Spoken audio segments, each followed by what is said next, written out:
우선 제가 스크린을 쉐어하겠습니다.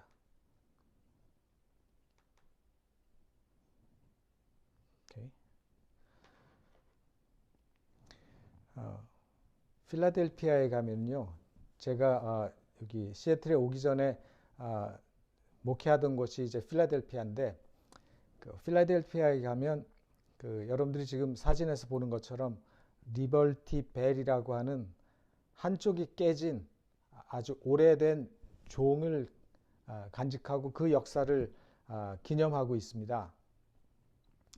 미국이 독립을 하기 전에는 필라델피아가 수도였죠. 미국의 수도였을 때 오늘날 그 워싱턴 DC에 있는 그 국회의사당 격인 하우스 오브 스테이트라고 하는 조그만 지금으로 치면 아주 시골의 작은 교회보다도 작은 조그만 이 집이 있었는데 거기에 종탑이 하나 있었어요. 그 종탑에 달 종으로 이것을 영국에서 주문해서 들여왔습니다. 그래서 회의가 있을 때마다 이 종을 쳐서 사람들을 이제 모았어요. 근데 그 근처에 보면 이 그 하우스 오브 스테이트라고 하는 그 건물이 있는 그 근처에 보면은 미국의 파더리라고 하는 그 당시 이제 독립 선언문을 할 때 서명했던 많은 사람들, 특별히 벤자민 프랭클린을 비롯해서 그 미국의 역사적으로 유명한 그 부조들이 그 동네에 다 살고 있었고, 또 그 당시에 이제 첫 화이트 하우스라고 말할 수 있는 조지 워싱턴이 대통령 됐을 때 살았던 집도 바로 거기서 뭐 100m도 안 되는 곳에 있었어요. 그래서 그곳에서 미국의 헌법이 만들어졌고 또 독립선언문도 그곳에서 작성되어서 사인을 한 곳이기 때문에 지금 이제 수많은 사람들이 그곳을 방문하고 있는데, 근데 이제 이 리버티 벨이라고 하는 이 종이 있잖아요. 지금 이제 사진에 보시면은 위에 나무는 아주 다 오래돼서 사갔고 거기에 이제 달았던 종을 떼서 여기다 전시를 했는데 보시는 것처럼 이렇게 깨졌어요. 근데 이 종을 영국에서 주문해서 갖고 와서 종을 달아서 쳤는데 치자마자 뭐 이 잘못 만들어졌는데 금이 가기 시작했어요. 처음에는 저렇게 크게 금이 가진 않았지만 점점 금이 가게 되고 했는데 뭐 이렇게 수리하기도 힘들고, 그래서 그것을 이제 기념으로 남겨서 전시를 하고 있는 겁니다. 이름하여 리버티 벨, 자유의 종이라는 거죠. 그래서 이 리버티 벨을 보기 위해서, 이 깨진 종을 보기 위해서 해마다 수백만 명의 사람들이 이 필라델피아를 찾습니다. 그래서 사람들은 이처럼 후손들을 위해서 이렇게 기념해야 할 역사적인 사건들을 위해서 기념물을 만드는 것이죠. 우리나라에도 뭐 이런 기념물들이 많죠. 제가 뭐 이거 설교 준비하면서 당장 생각나는 게 제가 어렸을 때 봤던 이 그림인데 6.25 때 폭격으로 깨지고 이제는 세월이 지나서 여러분들이 보시는 것처럼 녹이 잔뜩 쓴 이 기관차를 치우지 않고 철만은 달리고 싶다. 예, 그 앞에다가 그렇게 써놨어요. 철만은 달리고 싶다라는 문구와 함께 이 분단의 아픔과 6.25의 비극을 잊지 않고 통일을 염원하는 그런 이 기념물들이 저기 판문각에 가면은 세워 있어요. 그래서 이런 세계 각곳에 이런 기념비들이 셀 수 없이 많습니다. 뭐 이런 기념비가 없는 나라들이 없죠. 이제 오늘 저는 우리 여러분과 함께 보게 될 여호수아서 4장의 말씀, 바로 이 여호수아서 4장이 여호수아 3장에서 우리가 보았던 요단강을 건넌 그 놀라운 역사를 기억하기 위해서 기념을 이제 하는 그 일을 위해서 준비하는 내용이 바로 여호수아 4장의 내용입니다. 그리고 요단강을 건넌 그 기사를 조금 더 자세하게 기록으로 남겼습니다. 이제 여러분 여호수아 4장 1절부터 있는 말씀을 함께 보시도록 하겠습니다. 여호수아 4장 1절로 3절입니다. 온 백성이 요단을 건너기를 마침에 여호와께서 여호수아에게 일러 가라사대 백성의 매 지파에 한 사람씩 12사람을 택하고 그들에게 명하여 이르기를 요단 가운데 제사장들의 발이 굳게 선 그곳에서 돌 12를 취하고 그것을 가져다가 오늘 밤 너희의 유숙할 그곳에 두라 하라. 이 여호수아 3장에서 우리가 요단강을 건너는 그 사건이 끝난 것처럼 우리가 봤는데 요단강을 건너는 기사가 3장에서 끝나지 않았습니다. 3장에서 여호수아 3장에서 요단강을 건너기 전에 여호수아는 매 지파에서 선택된 12명이 요단강 바닥에 있는 돌을 하나씩 들고 나오라고 명령했습니다. 그리고 이스라엘 백성들이 요단을 모두 건넌 후에 여호수아는 제사장들에게 강에서 올라오라고 명했어요. 그리고 이 제사장들이 강에서 올라오기 전에 각 지파에서 선택된 그 12명이 제사장들이 서 있었던 그 자리에 있었던 돌을 하나씩 메고 나오도록 했다는 것입니다. 그래서 이 12개의 돌들은 이스라엘의 12지파를 상징하고 있는 것이죠.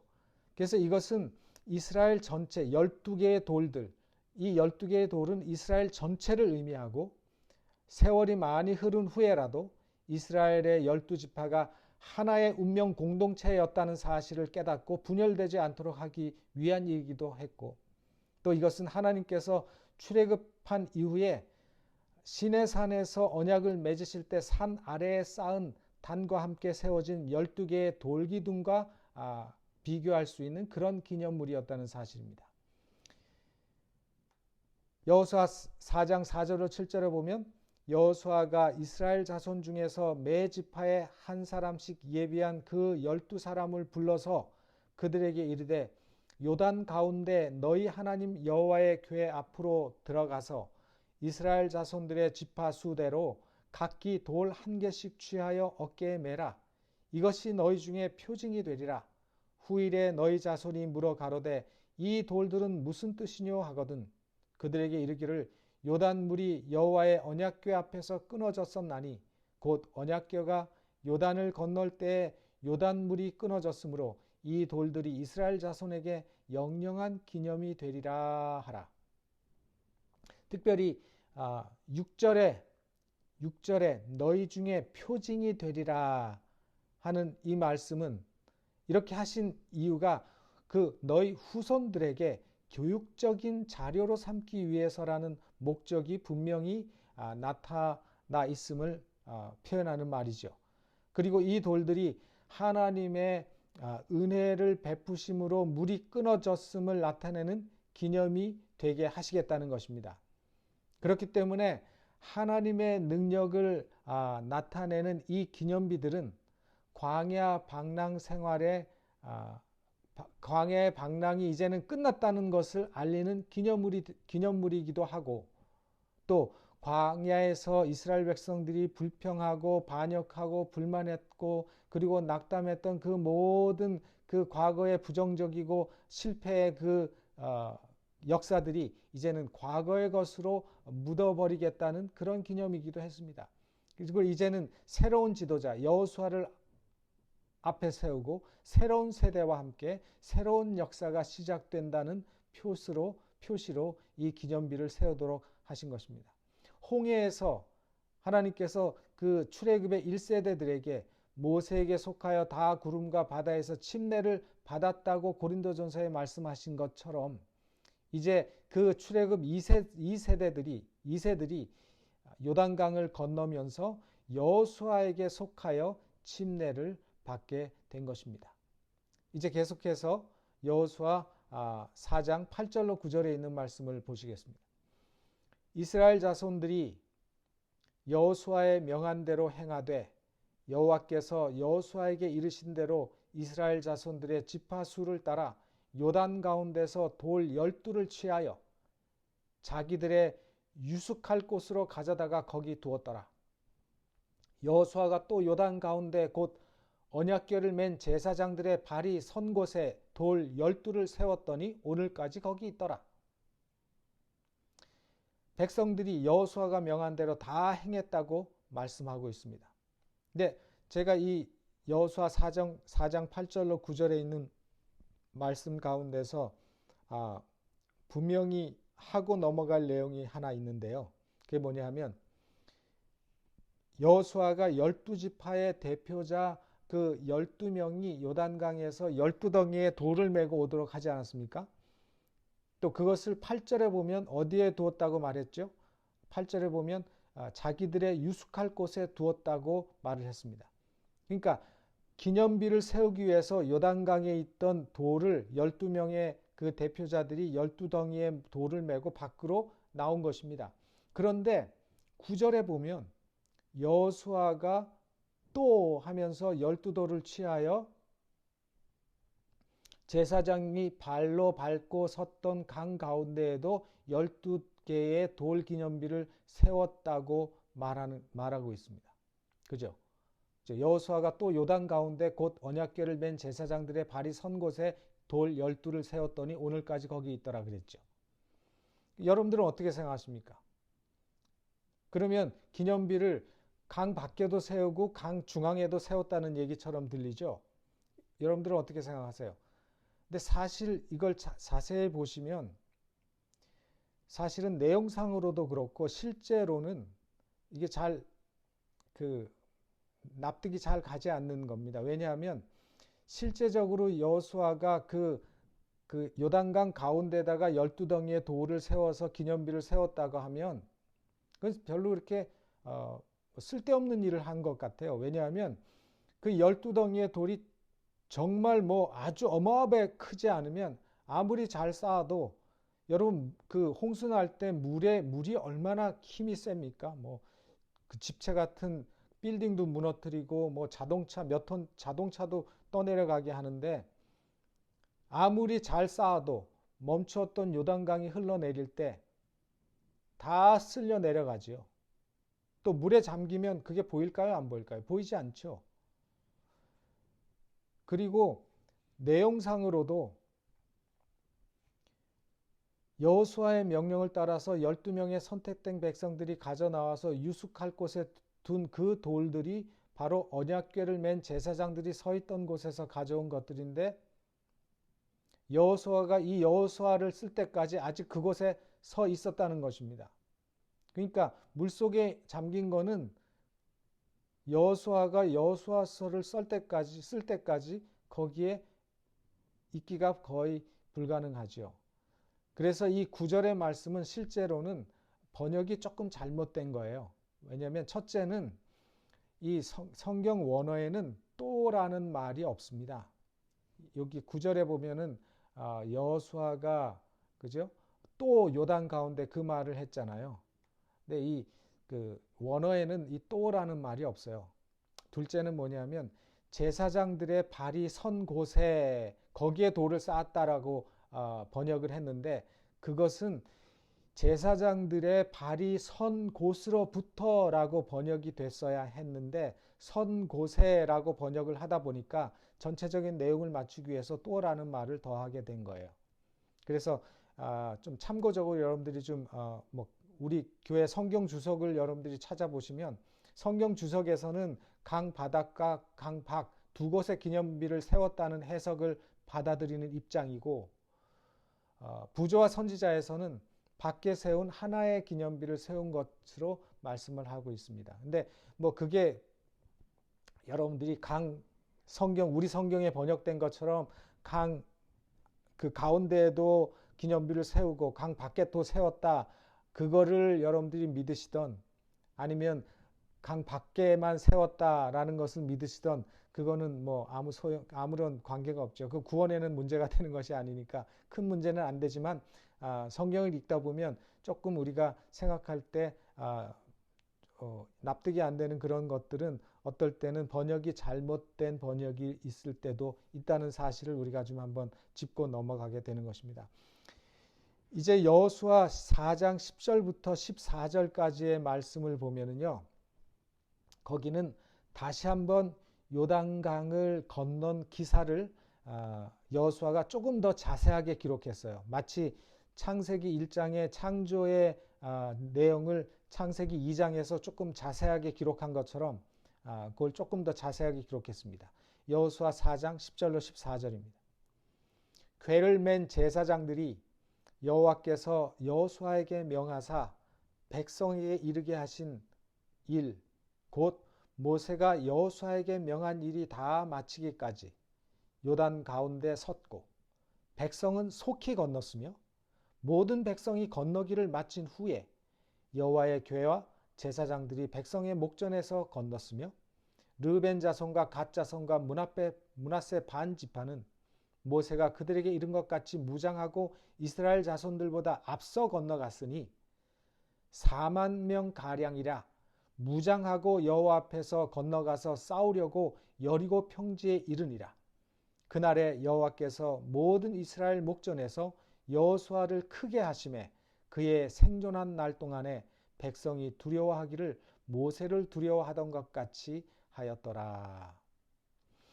여기 이제 보면 요단강을 백성들이 건널 때 아주 신속히 건넜다고 말을 하고 있습니다. 왜 신속히 건넜을까요, 여러분? 멈춘 물줄기가 언제 덮칠지가 두려워서 그들이 막 급하게 야 무너질라 하면서 급하게 걷는 것이 아니라 그 많은 백성이 요단강을 건너는 동안에 제사장들이 법궤를 메고 가운데 다 건널 때까지 서 있어야 했잖아요. 그러니까 빨리 건너야 했을 것입니다. 그것은 뭘까요? 그것은 서로에 대한 배려죠.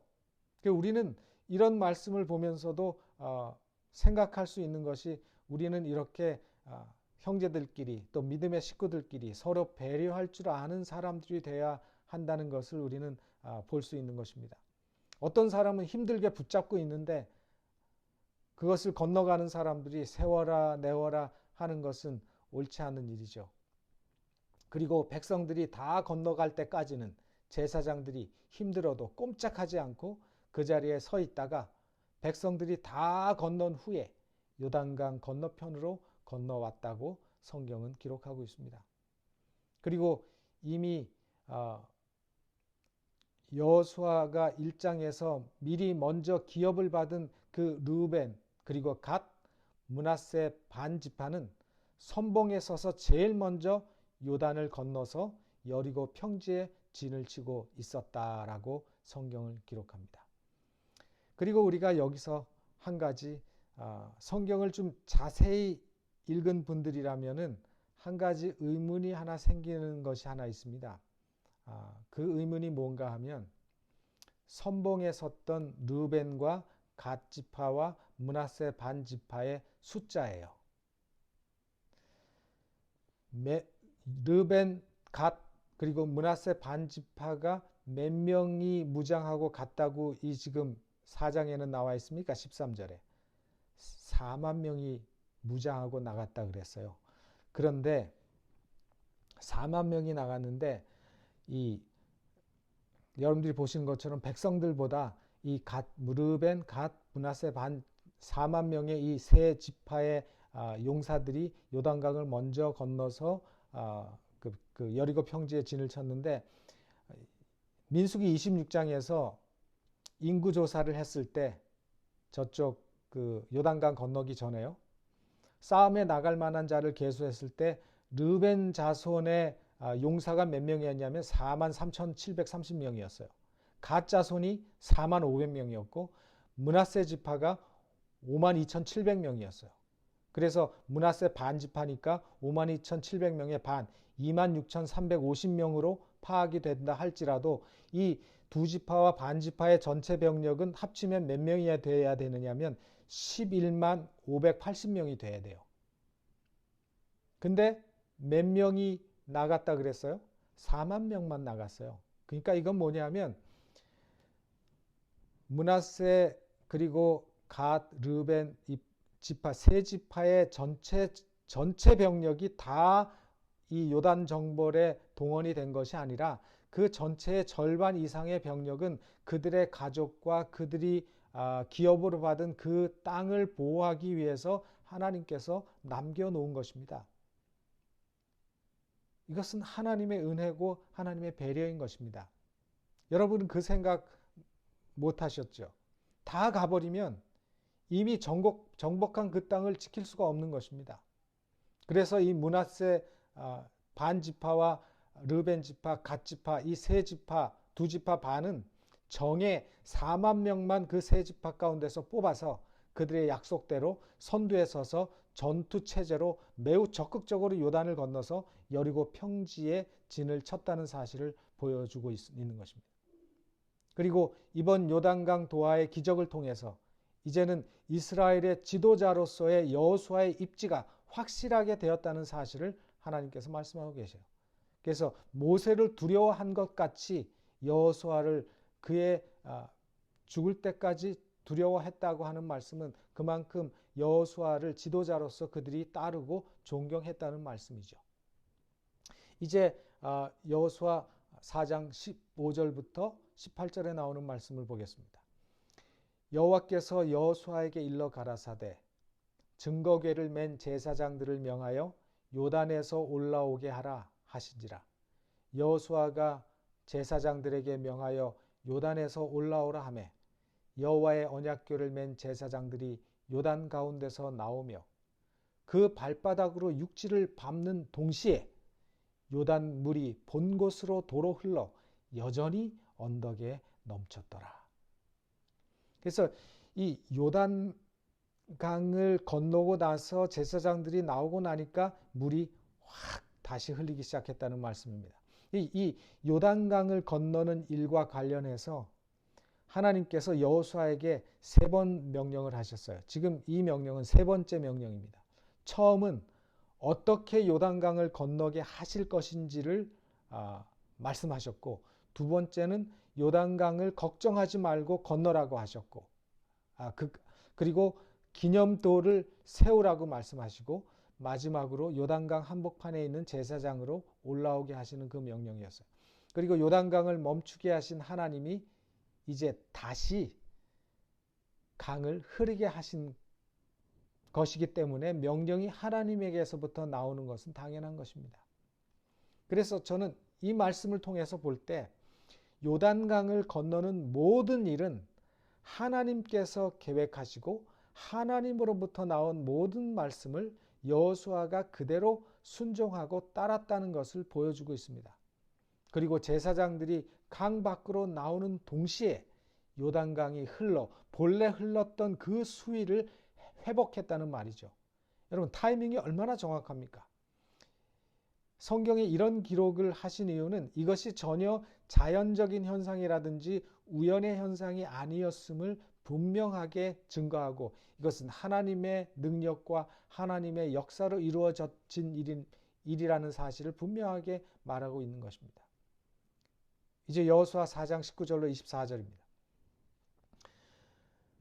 정월 11일에 백성이 요단에서 올라와서 여리고 동편 지경 길갈에 진침해 여호수아가 그 요단에서 가져온 12돌을 길갈에 세우고 이스라엘 자손들에게 일러 가로되 후일에 너희 자손이 그 아비에게 묻기를 이 돌은 무슨 뜻이냐 하거든 너희는 자손에게 알게 하여 이르기를 이스라엘이 마른 땅을 밟고 이 요단을 건넜음이라.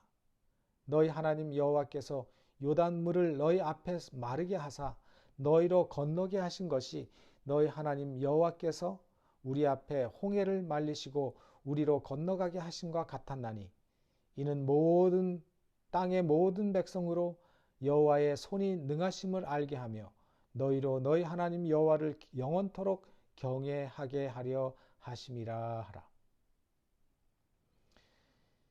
이제 이스라엘 백성들은 모두 요단강 서편으로 건너갔습니다.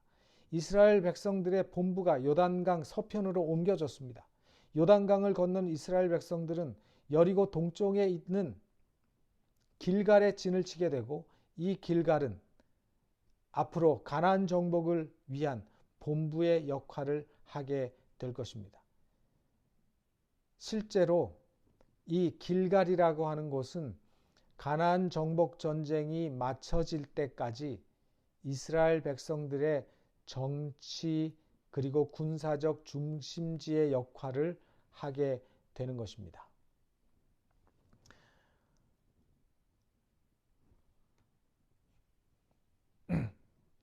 하나님께서 이 길갈이라고 하는 곳에 이제 진을 치게 되었다고 말씀하시는데, 이 길갈이라고 하는 말의 뜻은, 그 말의 뜻이 무슨 뜻인가 하면요, 굴리다라는 뜻이에요. 굴리다. 뭐냐면 여호수아 5장 9절에 그 길갈의 의미가 나와 있어요. 여호수아 5장 9절에 무슨 말씀이 있는가 하면 애굽의 수치를 굴러가게 하셨다라는 말씀이 있습니다. 바로 이 길갈의 의미가 하나님께서 애굽에서 포로 생활했던 그 수치스러운 그 모든 수치를 굴러가게 한 곳이라고 하는 그런 의미의 길갈이라고 하는 이름을 주셨습니다. 그리고 하나님께서는 이 길갈에 요단강에서 가져온 12덩이의 돌로 기념비를 세우라고 하셨죠. 제가 오늘 이 말씀을 시작하면서 필라델피아에 있는 그 리버티 벨, 또 우리 한국에 있는 철만은 달리고 싶다, 뭐 이런 옛날에 썼던 뭐 망가진 것들, 오래된 그런 것들을 통해서 후손들에게 교훈을 주기 위한 기념비에 대한 얘기를 말씀드렸잖아요. 바로 하나님께서 요단강을 건넌 다음에 요단강에서 가져온 12덩이의 돌로 기념비를 세우라고 하신 그 의미가 무엇인가? 물론 하나님께서 계속 말씀하셨죠. 첫째는 이스라엘 백성들을 위한 목적이었습니다. 이 놀라운 역사를 잊지 말라는 것이죠. 하나님의 구원하심과 하나님의 인도하심과 요단강을 건널 때 느꼈던 그 감격과 그 감사함을 잊지 말라고 기억하라는 것입니다. 그리고 새로운 세대가 태어날 때마다 이 기념물에 관해서 질문할 때, 그리고 그들이 질문할 것이고 질문할 때 거듭거듭 그 세월이 계속 내려가면서 그 마음에 지울 수 없도록 각인될 때까지 이 놀라운 역사를 그들에게 되풀이해서 이야기해 주라는 것입니다. 그래서 그들이 하나님에 대한 믿음을 그들이 놓치지 않고 구원하심에 대한 하나님, 구원하시는 하나님을 그들이 잊지 않도록 끊임없이 되새겨 주라고 하는 목적으로 그 기념비를 세우려 하신 것입니다. 그리고 두 번째는 이방 민족들을 위한 목적도 있었습니다. 다시 말해서 그 이방인들도 이 놀라운 역사를 통해서 이스라엘 하나님의 능력을 그들이 배우고 또 알아서 그들도 하나님께로 이끌 수 있는 그런 역사가 일어나기를 하나님은 바라신 것입니다. 왜냐하면 그 당시 여리고 백성을 비롯해서 그 가나안 땅에 있는 많은 이방 민족들은 이스라엘 백성들이 출애굽해서 홍해를 건너서 가나안을 향해서 오고 있다고 하는 소문을 들었는데 그들이 가나안으로 들어오지 못하고 오랫동안 40년 동안 광야에서 방황하는 모습을 보면서 그들을 인도해 내신 그 하나님과 그 백성들을 아주 우습게 생각하고 있었습니다. 히브리인의 하나님은 그들을 그 약속의 땅으로 인도할 능력이 없다는 말로 하나님을 조롱하고 그 백성을 조롱하고 있었습니다. 그런 이방인들에게 하나님께서는 이제 당신의 백성들 앞에 있는 그 요단강을 다시 한번 열어주심으로 하나님의 능력과 하나님의 이스라엘 백성을 향한 그 은혜를 분명하게 나타내시고 가나안 백성들로 하여금 더 이상 그들을 비난할 수 없게 하신 것입니다. 오늘 저녁에 여호수아 4장을 통해서 여러분 각자가 느끼고 배운 교훈이 있으시기를 간절히 바랍니다. 지금 길갈은 없습니다. 지금 길갈을 찾아도 길갈에는 여호수아가 세운 그 기념비가 존재하지 않습니다. 그러나 하나님의 신실하심과 하나님의 우리를 향한 강력한 구원의 의지는 지금도 여전히 우리들 곁에서 역사하고 있다는 사실을 여러분 잊지 마시기를 바랍니다. 하나님은 당신의 백성들을 아시기 때문에, 하나님은 우리를 아시기 때문에 이 위대한 사건을 기억하도록 대책을 세우지 않으면 그들이 얼마나 신속히 그들을 위한 그분의 위대한 구원의 행위를 잊어버리는지를 아시는 것입니다. 그래서 하나님은 기념비를 세우라고 하셨어요. 구원이 있을 때마다 기념비를 세우라고 하셨고 잊지 말라고 하셨고, 결국은 이 모든 사건과 이 모든 이야기들을, 이 모든 역사를 성경에 기록해 놓으신 것입니다. 얼마나 감사합니까? 수천 년이 지난 오늘 우리 세대가 하나님의 말씀을 보면서 그 놀라운 역사를 우리도 기억하고 그 놀라운 역사를 우리가 배울 수 있게 하셨다는 그 사실이 얼마나 놀라운 것입니까? 오늘 우리는 길갈에 세워진 그 기념비보다도 더 오랫동안 우리에게 하나님의 구원하심과 신실하심을 말씀하고 가르쳐주는 성경이 있음을 저는 감사합니다. 우리는 하나님의 인도하심을 잊어서는 안 될 것입니다. 오늘도 마찬가지고 우리도 마찬가지고 오늘날도 마찬가지입니다. 우리도 이스라엘 백성들처럼 잘 잊어버립니다. 그래서 하나님께서는 우리에게 자주자주 말씀을 들을 수 있는 기회를 주시는 것입니다. 그래서 우리는 자주자주 말씀을 들어야 하는 것입니다. 와이프인이 그의 말년에 평생 하나님과 신앙해왔던 자신의 신앙을 되돌아보면서 자서전을 썼는데, 그 자서전 196페이지에 이런 말씀이 있습니다. 우리는 주님께서 우리를 인도해 오신 방법과 우리의 과거 역사를 통하여 주신 그분의 가르침을 잊어버리는 것 외에는 미래를 위해서 두려워할 것이 하나도 없다. 여러분, 이 말씀이 무슨 말씀인지 아시죠? 우리가 불안해하고 우리가 두려워해야 할 것이 있다면 나를 이제까지 인도하시고 이 세계를 이끌어 오시고 이 세상을 구원해 하실 그 하나님의 역사를, 또 그 역사를 통해서 주신 오늘 이 요단강의 가르침과 같은 이 교훈을 우리가 잃어버리는 것이라고요. 우리가 이 하나님을 잃어버리는 것이 우리의 미래에 대한 가장 큰 두려움이라고 말씀을 하셨습니다. 오늘 이 말씀을 여러분들이 잊지 마시고, 오늘 우리의 삶 속에서 우리를 구원하시고 우리를 인도하시며 지금도 여전히 요단강을 여셔서 그 하나님의 백성들을 이끄셨던 그 손길이 여전히 우리를 이끄시고 인도하고 계신다는 그 놀라운 확신 속에서 하나님을 믿고 신뢰하며 신앙하시는 모든 성도들 되시기를 간절히 바라면서 오늘 말씀을 마치겠습니다.